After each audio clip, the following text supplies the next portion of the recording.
Vous êtes en compagnie de Radio Taïwan International.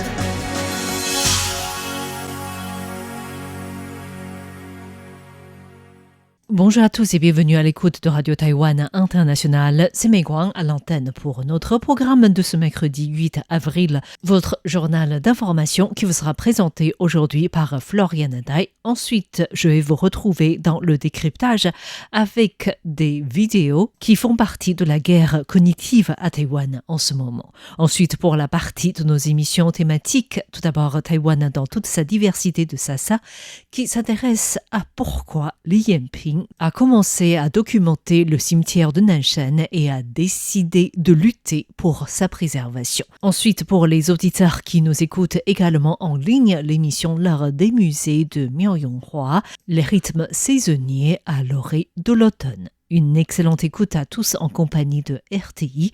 Tout de suite, le journal d'information de ce mercredi 8 avril proposé par Floriane Dai. Et voici les principaux titres. Coopération technique entre la France et Taïwan en matière de semi-conducteurs. Zheng Liwen se recueille au mausolée de Sun Yat-sen en Chine. Le réseau Internet du gouvernement victime de 170 millions de tentatives d'attaque au premier trimestre. Coopération technique entre la France et Taïwan en matière de semi-conducteurs. Le Bureau français de Taipei a annoncé le 7 avril la signature d'un accord stratégique pluriannuel conclu le 3 avril entre deux instituts de recherche de pointe du Commissariat à l'énergie atomique et aux énergies alternatives, le CEA Leti et CEA LIST, et le fabricant taïwanais Powerchip Semiconductor Manufacturing Corporation, ou PSMC, basé à Hsinchu. Selon le communiqué du BFT, le partenariat vise à développer et industrialiser des technologies clés pour des systèmes d'intelligence artificielle de nouvelle génération, en combinant l'expertise française en photonique sur silicium, en interconnexion optique et en architecture RISC-V, avec les capacités industrielles de PSMC, notamment dans les technologies avancées de 3D stacking, qui permettent d'empiler les composants pour accroître les performances tout en réduisant l'encombrement. Face à l'augmentation mondiale des besoins en calcul, cette coopération vise à répondre à plusieurs défis, notamment la réduction de la consommation énergétique, l'accélération du transfert de données et l'amélioration de la performance des infrastructures. Pour l'entreprise taïwanaise, cette coopération vient enrichir son offre de fonderie en y intégrant des blocs de propriété intellectuelle en calcul RISC-V et en communication photonique, ouvrant la voie à de nouvelles générations de puces dédiées à l'intelligence artificielle, selon Zhang Shaozhen, directeur technique de PSMC. Plus largement, cet accord illustre la complémentarité entre la recherche française et l'écosystème industriel taïwanais et confirme la montée en puissance des partenariats franco-taïwanais dans les domaines technologiques jugés stratégiques à l'échelle mondiale. Zheng Liwen se recueille au mausolée de Sun Yat-sen en Chine. La présidente du Kuomintang, Zheng Liwen, en visite en Chine depuis le 7 avril, s'est rendue aujourd'hui au mausolée de Sun Yat-sen à Nanjing, où elle a rendu hommage au fondateur de la République de Chine. Dans son discours, elle a déclaré que Sun Yat-sen avait renversé la dynastie Qing et fondé la première république démocratique d'Asie, la République de Chine. Zheng Liwen a déclaré que les blessures faites aux deux rives du détroit de Taïwan par l'impérialisme japonais durant la première guerre sino-japonaise, 1994-95, n'ont toujours pas cicatrisé. Elle a aussi dit que la guerre civile entre le Kuomintang et le Parti communiste chinois était à l'origine de la tragédie historique et qu'il incombait ainsi au KMT, sans aucune excuse possible, de mettre fin à l'état d'hostilité entre les deux rives. Elle espère agir aux côtés du secrétaire général du Parti communiste chinois, Xi Jinping, pour semer les graines de la paix pour les Chinois des deux rives et pour l'humanité tout entière. En réaction, la Commission ministérielle des Affaires continentales a critiqué une prise de position jugée ambiguë. L'institution estime que Zheng Liwen a évoqué la République de Chine de manière dissimulée, dans une démarche comparable à celle d'anciens dirigeants du Kuomintang en visite en Chine continentale. Selon la MAC, ces propos ne sont généralement pas relayés par les médias chinois et viseraient principalement à répondre à l'opinion publique taïwanaise. De son côté, le porte-parole du Parti démocrate progressiste, Justin Wu, a souligné que Zheng Liwen en Chine continue à placer cette visite sous le signe de la paix. Or, les avions et navires militaires chinois menacent toujours Taïwan au quotidien. Pour lui, des affaires entre la Chine et Taïwan ne relèvent jamais d'affaires familiales, comme le prétendait Zheng Liwen. Il a rappelé à Zheng Liwen que le budget général de l'année et le budget spécial de la défense, bloqués au Parlement par le KMT, sont réellement des affaires familiales pour les Taïwanais. Le réseau Internet du gouvernement, victime de 170 millions de tentatives d'attaque au premier trimestre. À l'approche des élections locales prévues en fin d'année à Taïwan, le Bureau de sécurité nationale, ou NSB, alerte sur une intensification des cyberattaques chinoises. Lors d'une audition devant la Commission parlementaire des affaires étrangères et de la défense le 8 avril, le bureau a indiqué que les réseaux Internet gouvernementaux taïwanais avaient subi plus de 170 millions de tentatives d'intrusion au premier trimestre 2026. Cela pourrait constituer une préparation en amont d'opérations d'ingérence électorale.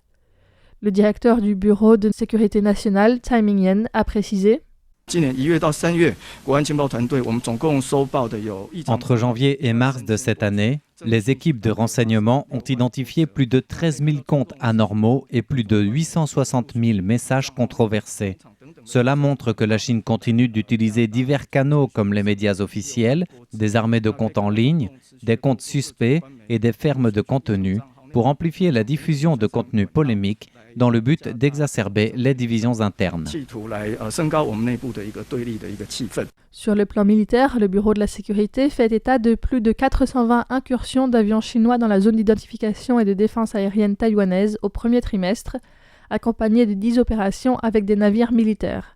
Des gardes-côtes chinois ont également été déployés autour des îles périphériques taïwanaises régulièrement, parfois en désactivant leur système d'identification automatique pour tester les capacités de surveillance de Taïwan.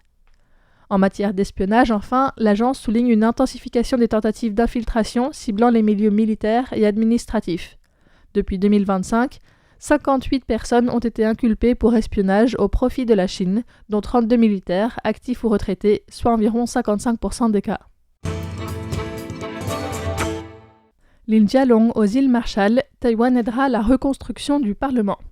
Le ministre taïwanais des Affaires étrangères, Lin Jialong, en visite dans les îles Marshall en tant qu'envoyé spécial présidentiel, a annoncé aujourd'hui que Taïwan participerait aux côtés des États-Unis au financement de la reconstruction du bâtiment du Parlement marshallais. Dans un message publié sur les réseaux sociaux, il a indiqué s'être rendu sur le chantier du nouveau bâtiment parlementaire, l'ancien ayant été gravement endommagé par un incendie en août de l'année dernière. Selon le ministère des Affaires étrangères, les États-Unis assureront l'essentiel du financement à hauteur de 13 millions de dollars américains, Taïwan et d'autres partenaires apportant un soutien complémentaire. Au cours de sa visite, Lin Jialong a rencontré la présidente Hilda Heine, qui a salué la solidité des relations bilatérales et appelé à un approfondissement de la coopération.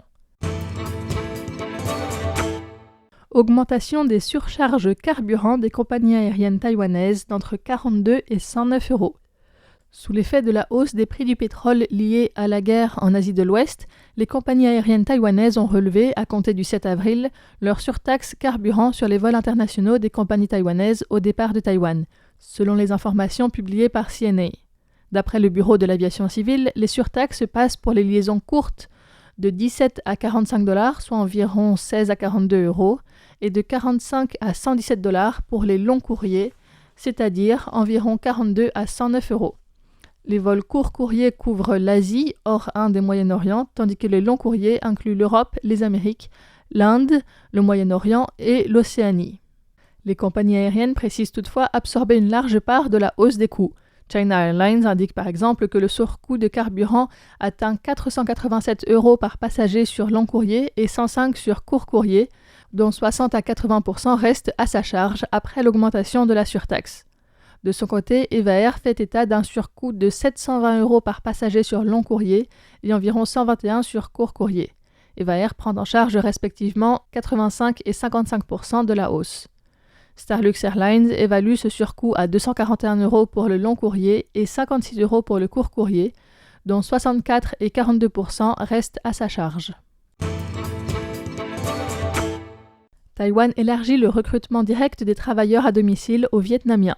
Le ministère du Travail taïwanais a annoncé ce 8 avril l'ouverture immédiate du recrutement direct de travailleurs migrants d'origine du Vietnam pour plusieurs secteurs, dont les aides à domicile, les soins en institution, l'agriculture, le bâtiment, l'abattage, la pêche maritime et les services d'accompagnement et de soins. Jusqu'à présent, pour les Vietnamiens et Vietnamiennes, ce dispositif de recrutement direct était limité au secteur manufacturier. Désormais, les employeurs pourront passer par le centre de services d'emploi direct mis en place par le ministère pour sélectionner et recruter directement des travailleurs depuis le Vietnam sans recourir à des agences intermédiaires. Selon le ministère, cette procédure permet de réduire les délais de recrutement et de diminuer les coûts liés aux intermédiaires, tant pour les employeurs que pour les travailleurs. La sélection des candidats se fait par dossier, par visioconférence ou en se rendant sur place, voire en recrutement nominatif pour les employeurs ayant déjà identifié un candidat. Le centre coordonnera ensuite, avec les autorités vietnamiennes, les démarches d'entrée et d'emploi. Créé en 2008, le mécanisme de recrutement direct s'inscrit dans une politique visant à renforcer les embauches internationales directes et à s'aligner sur les standards internationaux de recrutement équitable, avec un système plus transparent, moins coûteux et plus flexible pour les employeurs et les employés, tout en favorisant des relations de travail plus stables, selon le ministère. D'après les statistiques d'août 2025, il y a près de 300 000 travailleurs d'origine vietnamienne à Taïwan. Wei Wuing et le Musée national d'histoire de Taïwan collaborent pour documenter l'histoire de la danse. Le Centre national des arts Wei Wuing à Kaohsiung s'engage dans le projet de création d'une carte mémorielle de la danse à Taïwan, visant à enrichir la préservation de l'histoire et l'art de la danse à Taïwan. Le 8 avril, l'institution a signé un protocole d'entente avec le Musée national d'histoire de Taïwan pour la numérisation et l'archivage des matériaux historiques liés à la danse, dans le cadre de l'initiative de reconstruction de l'histoire de l'art taïwanais du ministère de la Culture. Selon Jian Wenbin, le directeur artistique de Wei Wuing, ce projet vise à combler les lacunes historiques et reconstruire un puzzle complet de l'histoire de la danse taïwanaise. 15 projets de recherche sont déjà lancés, plus de 200 critiques de danse ont été numérisées, et à terme, posters, programmes, photos et vidéos seront également numérisés et archivés au musée. Pour Yang Fuqin, directeur du Centre d'innovation numérique du musée, cette collaboration permet de centraliser et de conserver durablement les instruments audiovisuels et historiques liés à la danse, tout en assurant leur diffusion et leur valorisation publique. La chercheuse Mo Lan Lan a insisté sur l'urgence de documenter les témoignages oraux, car de nombreux danseurs et danseuses prennent leur retraite, comme par exemple Yao Mingli, qui, en 1979, a introduit la version intégrale du ballet Giselle, et Jiang Mingzhu, qui a systématisé l'enseignement de la danse et a fait connaître les danses traditionnelles taïwanaises à l'international. La chercheuse Fan Xiangjun a expliqué que le projet couvre des événements de danse à travers tout le territoire, en les mettant en résonance avec le contexte social de chaque époque. Il ne s'agit donc pas uniquement de la danse sur scène, mais aussi de son impact et de sa dimension sociale.